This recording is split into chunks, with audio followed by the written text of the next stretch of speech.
Yo, yo, yo. Welcome to the NS9 postgame show powered by Permane Brothers. I'm your host, Anthony DiNardo. With me, of course, we have Jim Rosati in the house. Jim, that was a game. It did happen.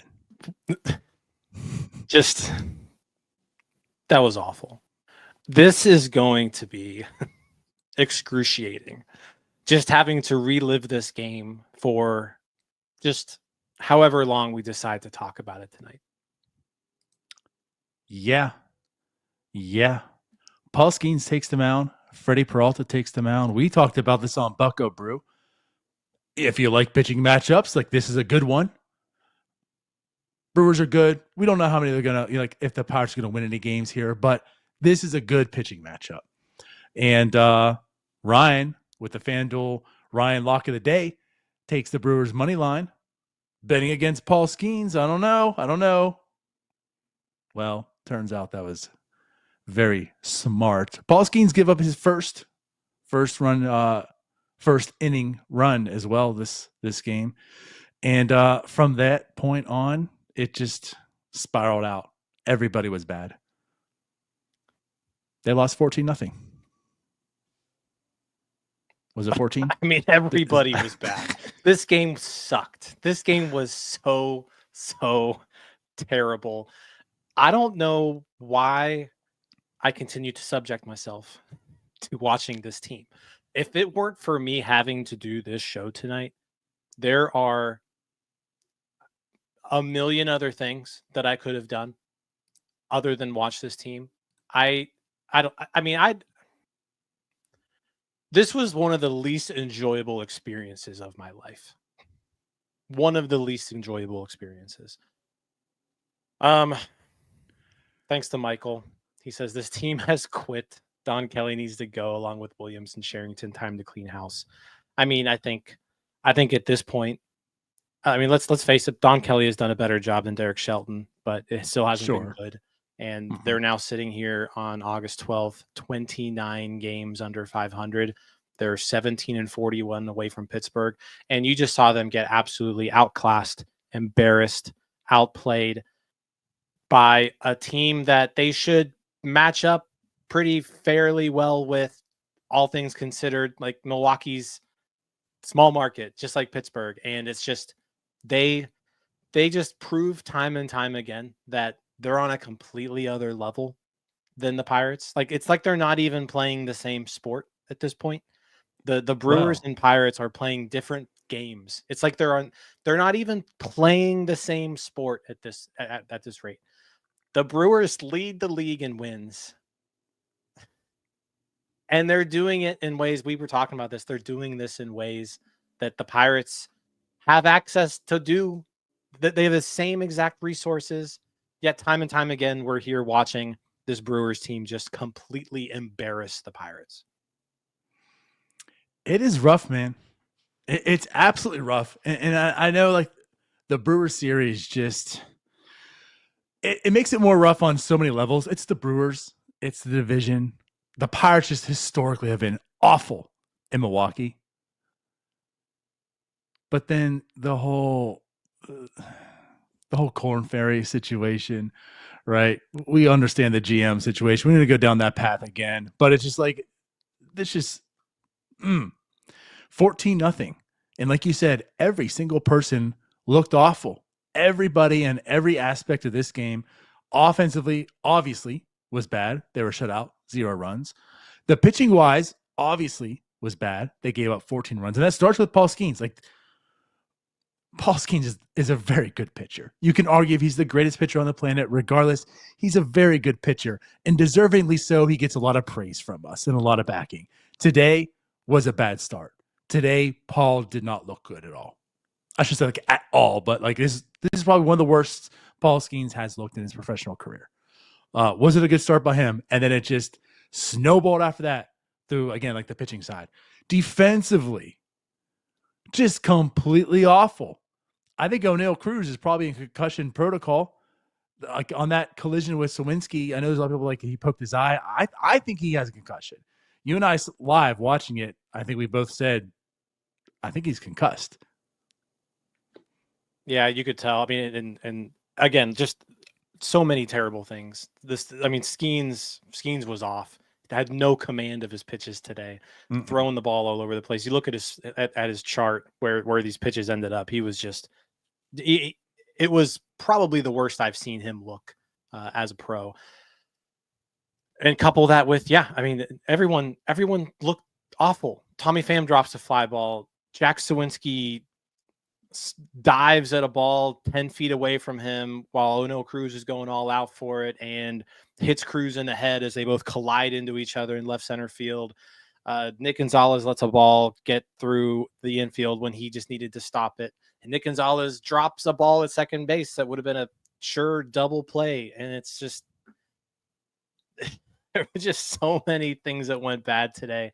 And it was rough. Johan Ramirez comes in and just gets lit up for the second straight game. Ryan Barucki out there throwing meatballs to Andrew Vaughn, who all of a sudden is just like the best hitter in baseball because he goes to Milwaukee.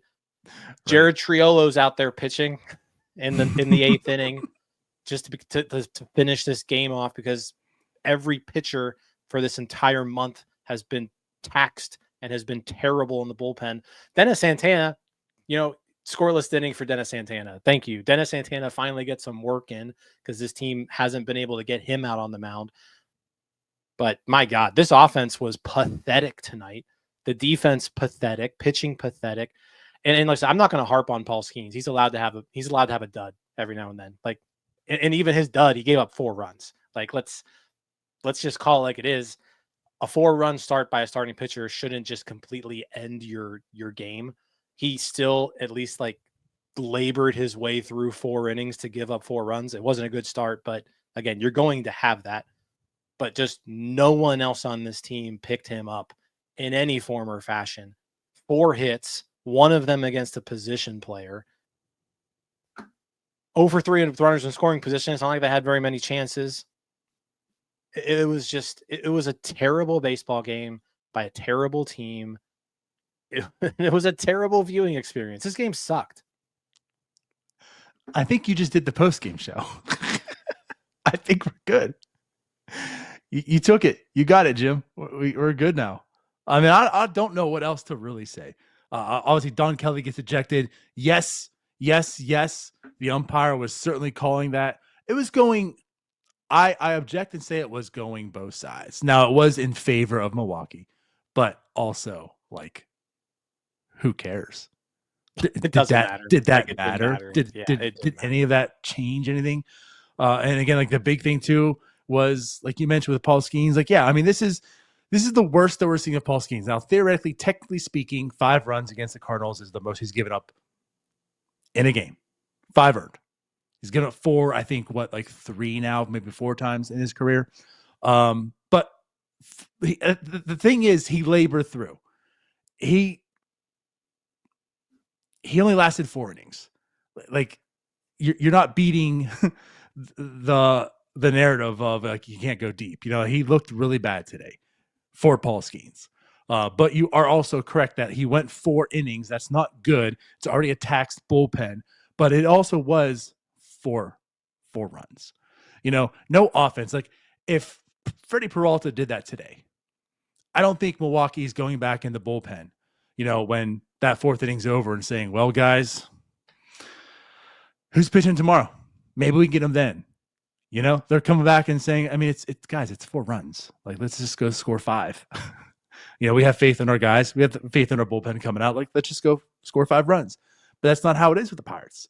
Like, they don't have the offense to do that, apparently. And you're right. So it's hard enough for Paul Skenes to get wins when he's going out there and literally throwing 0 earned run games or 1 earned run games. And so he goes 4-4 today. Yeah, the writing was kind of on the wall. 2 home runs. he gives up. And again, the first time he's given up a run in the first inning all year. So that happened. Not a good start. And again, like Johan Ramirez comes in. He wasn't finding the strike zone also. But also, like, this didn't have to get as egregious as it was. Like you mentioned with Nick Gonzalez, there was a clear double play ball. There's a guy on first, which I think Ramirez walked to get there. No shock. But ball ripped the middle. Ramirez gets it. You turn around, you throw the second. Nick Gonzalez just catches a baseball, throws it to first. There's a double play. Now the bases are cleared, and you get another out. Like, that inning could have ended. Ryan Bruschi doesn't do what he did because that inning should have ended. And the reason I'm kind of saying this too is like, that's what winning teams do. Like, I know in this game it doesn't matter. Like, okay, they would have lost 7-0 at the end of the day as opposed to like 14-0. But like, this is the stuff that you can't see carry over to next year. And again, it wasn't one person, it was the entire team. I jokingly said to you, I was like, who made a good defensive play? Was it Horwich just cleanly fielding a ball and ending the inning one time? Like, was that the only like solid defensive play made today? Everyone looked bad. Everybody looked bad in every facet of this game today. Yeah, I just don't have the energy to break this one down. I mean, but you're right. You're right. I mean, the Pirates did things that losers do, and the Brewers did things that winners do. And guess what? When it comes to winning, we don't do that out here. Because loser. You're all a bunch of losers. I mean, that's it. The team's full of losers. There was a comment in here like, 2 months ago, tricked myself into thinking they were just a few bats away. This team needs 7 bats, 2 starting pitchers, and like 5 relievers. It's like doomsday territory right now. Like, how can you look at this Pirates team and be like, okay, well, the Brewers are in this division with us. The Cubs are in the division with us. Where is there a path to get better than these guys? Well, I was kind of joking. Like, you have to, unless if Connor Griffin doesn't come up here and immediately become Bobby Witt Jr., there's no one to help this team while Paul Skenes is a Pittsburgh Pirate. There's just no one. There's no possible way for this team to like magically turn themselves into a 90-win team. There's no path to it. Because you got to get better than the Cubs. You got to get better than the Brewers. Hell, you got to get better than the Reds and the Cardinals too, and they both suck. Like, you've got to get better than 4 teams who are all trying to also get better. And meanwhile, the Brewers also have some mega prospects in their system that are banging on the door in like AA. Yeah. Like, it's just, you look at these games and you just compare these teams, and they're not even they're not even in the same stratosphere. They're in a completely different class than the Pirates right now. It's just difficult because this game was just a microcosm of the entire Ben Cherington era. He was going to be compared to Milwaukee this whole time because that's the GM that he was up against when he got the job. And the 2 franchises have just gone in complete opposite directions.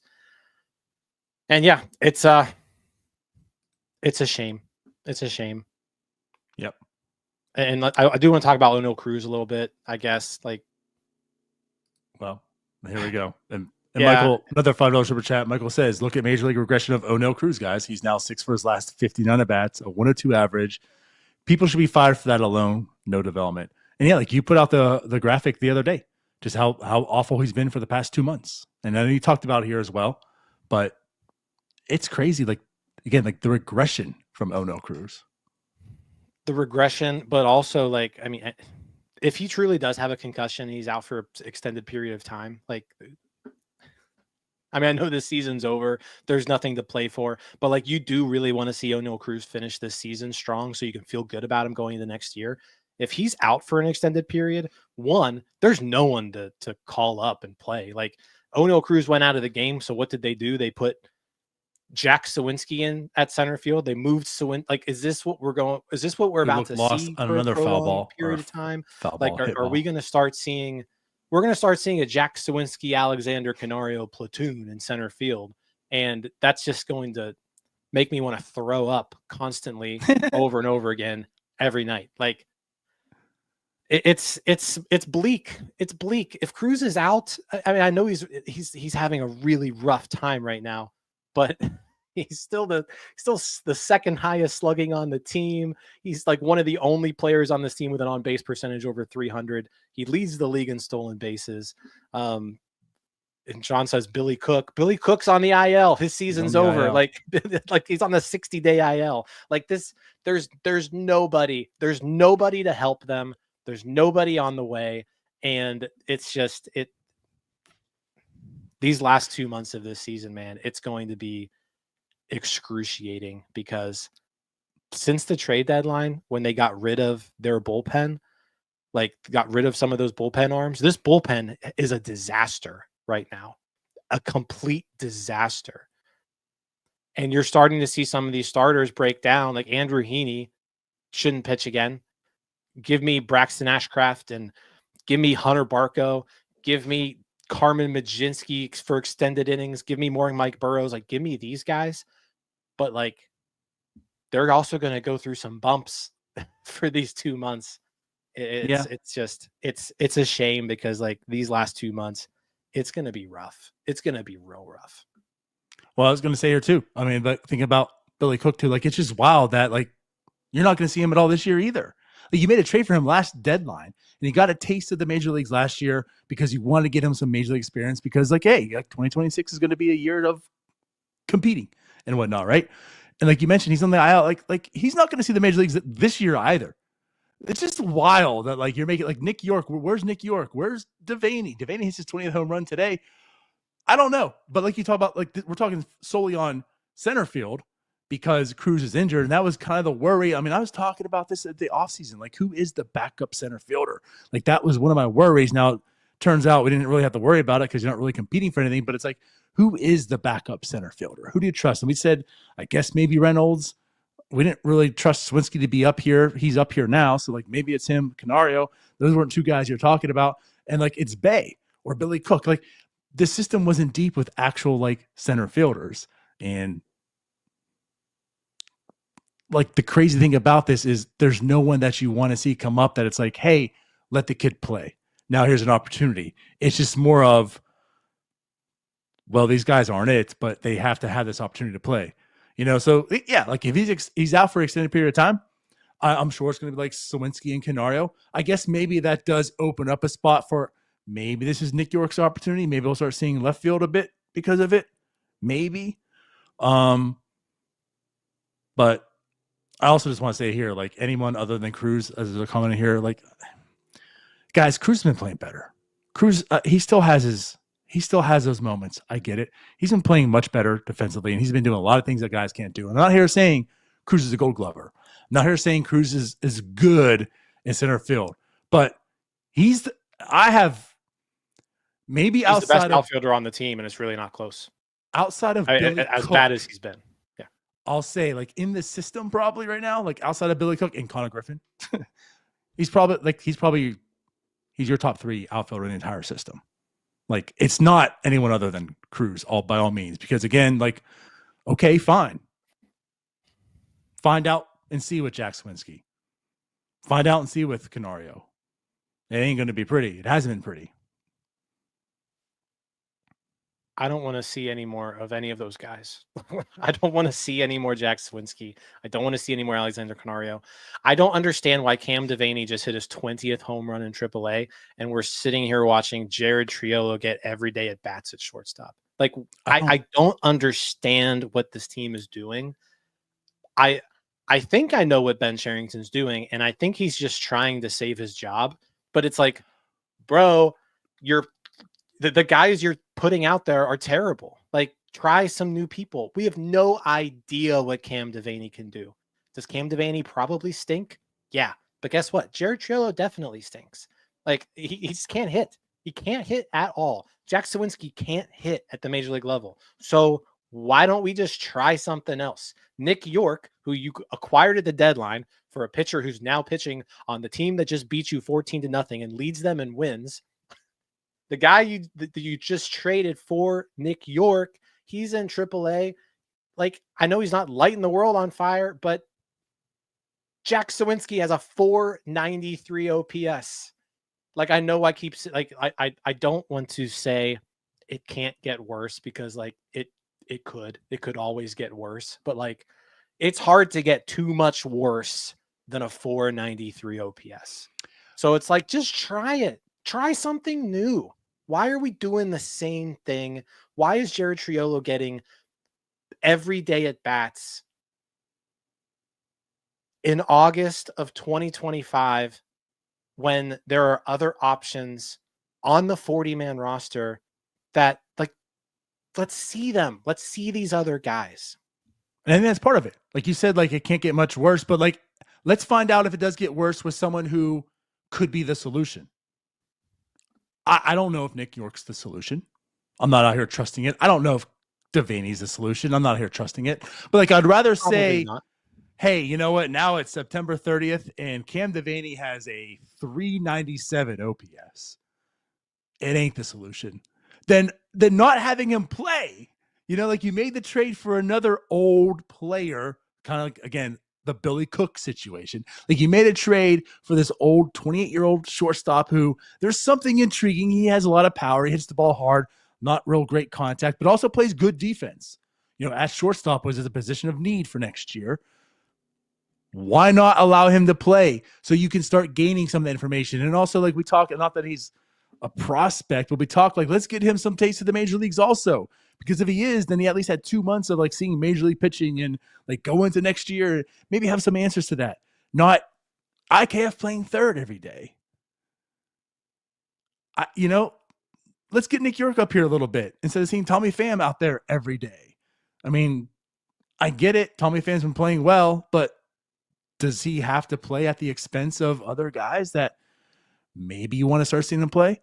You know, I mean, we talk about Bubba Chandler's not performing, but get him up here because he'll be part of next year. Let's let him see some major league batters, right? Get that up. Like same thing with kind of Nick York at this point in time. I mean, he's been in AAA for parts of last year and this year too. Like he has AAA behind him, some experience.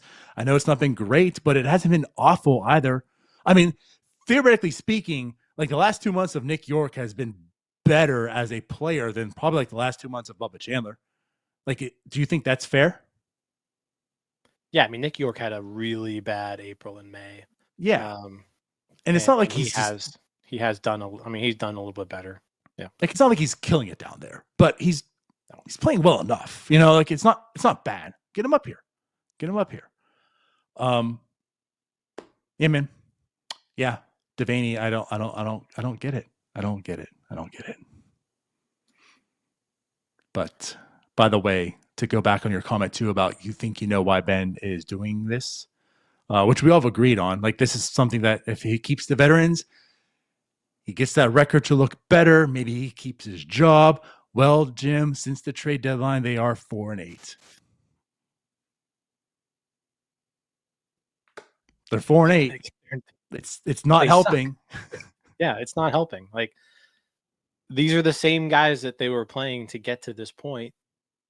Like just, I don't understand. Like one, his job cannot. Like you've got to fire him, and like why even wait? What are we waiting for? Like there's no saving this. There's no looking at this team and saying, you know what? I think, you know, at the end of the year, we're going to evaluate Ben Cherington and everything that he's done, and we're going to bring him back for 2026. I don't see how that's even possible unless they go out here and roll off like 40 wins in a row. Like that's just not possible. And winning 40 games in a row with this bullpen and this offense again isn't possible. It's just not. Like, this team isn't capable of going out there and playing really good baseball right now. They're just not. They've actually been playing better baseball over the last like 3 weeks or so. But you're kind of seeing that turn a little bit now, especially after the deadline. Like from August 1st on, this team has looked bad. And the biggest thing is the bullpen. I mean, that bullpen's absolutely exposed. And, you know, Barucki, I love Barucki. Boy, that was a good year, you know, and he's had these injuries, and you're hoping, you're hanging on to some hope here that he could show something, and it doesn't look it's there. It doesn't look it's there. Not that he's a big part of this bullpen. Not it's like, oh, Barucki's not performing. This is over. But it's like, hey, you got to find some arms. You got to fill some spots. They've depleted some of this bullpen with their trades. Bednar's gone. Obviously, Ferguson was going to be gone. He's a free agent, you know. But like, you got to start finding some answers in the bullpen too. And this bullpen has just completely collapsed since the trade deadline. I know part of that is Dennis Santana had back-to-back bad outings too. That's a person that you need to, and I think that's more of a blip. But regardless, like it's been bad. The bullpen has been awful today. Yeah, the bullpen's been really bad. They were bad again today. I mean, Kyle Nicholas has been like one of the better arms out there. He has, like in the last couple of weeks. But like you look at the names now in this bullpen, and it's like this bullpen quickly went from like a group that you felt pretty good about to, and I mean, you remember like early, like in the middle of the summer, like say May, June, Chase Shugart was like the 8th guy in that bullpen. You know, like he was your guy who you'd bring in the 5th inning. It was like the number 8 arm. Now is Chase Shugart like your 4th best reliever? I mean, that's kind of where we're at now. Like you've got guys who are now bumped into roles that are just a little bit over their head. And if Chase Shugart is your number 4 reliever, then you've got 4 guys in that bullpen who probably don't even belong in the major leagues. When we talk about Yohan Ramirez, Yohan Ramirez has been DFA'd 10 times. Right. 10 times in his career. Cam Sanders, great story, but Cam Sanders probably shouldn't be in the majors. Like he was in Double-A 3 weeks ago. Like, I mean, not 3 weeks ago, but like he was in Double-A not too long ago as a 28-year-old. Mm-hmm. Ryan Barucki. Dowry Moretta gets optioned. Yeah. I would like to see. I mean, it's not like Moretta was lighting the world. Like none of these guys were lighting the world on fire. I think at this point it's just musical chairs. Outside of Santana, Matson, and Majinski in that bullpen, like the rest of them are just guys. They're just guys at this point, especially if you're moving Ashcraft into the rotation, which it looks like is kind of the plan right now. Which I'm fine with. I'm good with that. Yeah, fine. But like with Ashcraft out of that bullpen, that takes a spot out of there. Mm-hmm. That, you know, he was a very reliable piece of that bullpen. So yeah. So anyways, they lose 14-0. The Pirates will not score off of a position player today, DiNardo. Well, I thought that was kind of funny also because Trillo actually, by terms of ERA, one of the most effective pitchers tonight. I mean, Trillo should have had a 1-2-3 inning, but Pham dropped that ball. Yeah, right. So, but yeah, he was mixing it up too. He was mixing it up. He was going with the lobs. He was going with like the 80-mile-an-hours every once in a while. Henry Davis doing a hell of a job framing the ball back there.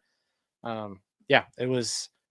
I obviously when position players are pitching, it's because you're being embarrassed most likely. So it's never really all that fun of an experience. But Triolo, he did his best out there. He did. But again, to your point, Triolo's out there. They had 3 hits. They scored 2 runs, had a home run and a walk. When their position player goes out there to pitch, the Pirates have 1 hit and then 3 straight outs. Yeah. Anthony Siegler with a very efficient 9th inning in relief. So.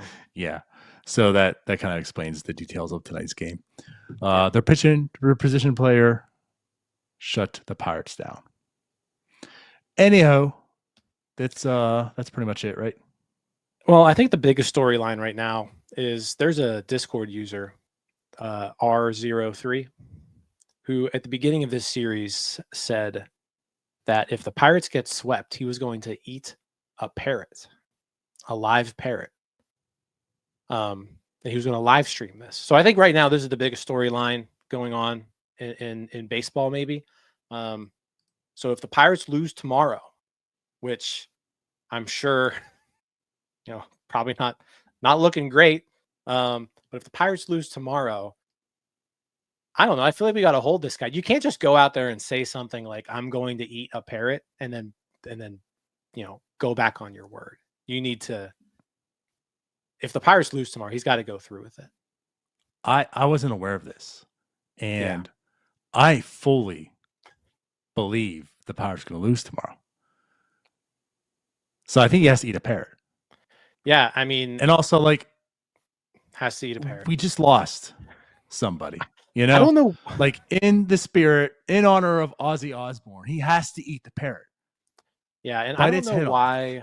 I also don't know why you would ever come out there and like that's just you never like make a bet that there's no winner. Like that you can't bird win has to actually when you say something like become deceased. If this happens, I'm going to eat a parrot. If you say something like that, like there's no positive outcome. The most positive outcome to that is that you don't have to eat a parrot when you could have just not said it and then you don't have to eat the parrot. Also, I feel like, I don't know, animal cruelty maybe. You know how there's those PETA billboards where it's like, where's the cutoff between like food and pet? I feel like the parrot is it's kind of blurring those lines a little bit. I mean, it's literally a mascot. Yeah. I don't know. Yeah. We'll see. I think though he has to. And I firmly believe that the Pirates will lose tomorrow. And then therefore he has to eat a parrot. So, I mean, we need to make this happen. So I'm here to tell you all. And you guys need to keep believing. I don't know. I feel bad for the parrot. I feel bad for the parrot. We need to win just to save. Let's #save the parrots. Let's pick up a win tomorrow, because I don't want to. I don't know. I don't need to see that. I would prefer not to have someone eat a parrot. I mean, you're right. Let's get out of here.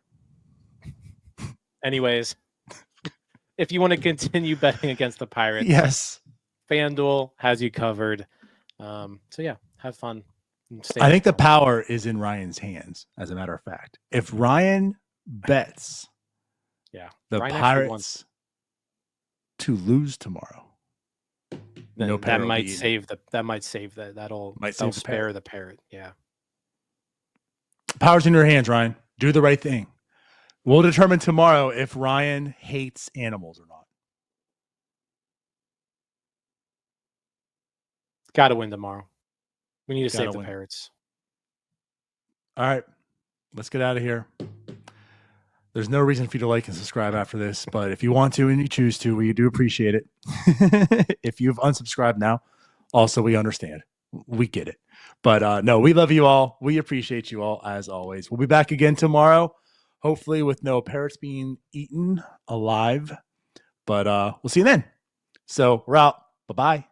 Appreciate you guys. See ya.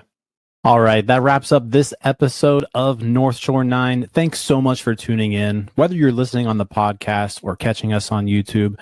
If you enjoyed the show, please give this video a thumbs up, and don't forget to hit that subscribe button if you haven't already. It really helps us grow. And if you're listening on the podcast, a quick review goes a long way in helping others find the show. Plus, be sure to tell a friend about us. There's always room for more here in the NS9 community. And for those looking to support us a little more, consider joining our Patreon, become an MVP member, and get exclusive perks while helping us continue to bring you more of the Pirates content you love. Thanks again for all your support, and let's go Bucks.